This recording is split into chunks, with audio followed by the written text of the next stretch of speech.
Okay, so we got the Chilling Rhine. I don't know how that's supposed to be said, but yeah.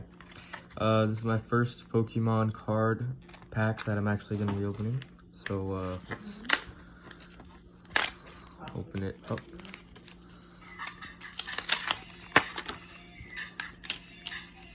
Okay, so it comes with this card and the code, which you guys could use if you would like it, right there. And it comes with this little coin right here.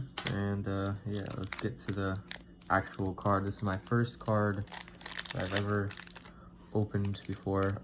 Don't know how I'm supposed to open this. Okay,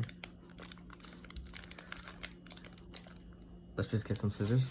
Okay, so we got the scissors.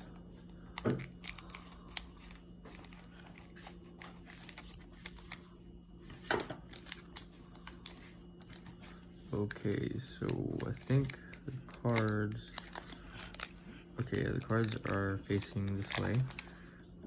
I don't know how many cards you're supposed to put on the back, but let's just say 3.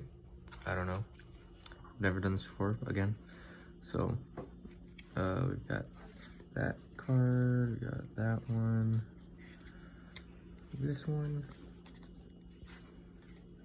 Let's hope for something good. Okay. Oh, I think that's pretty good. And yeah, that's it. Okay, I think these are the 2 pretty rare ones, I'm guessing. So yeah, I hope you guys enjoyed this video. My very first Pokemon card opening ever. Yeah, see you guys in the next video. And here is another code card if you guys want it.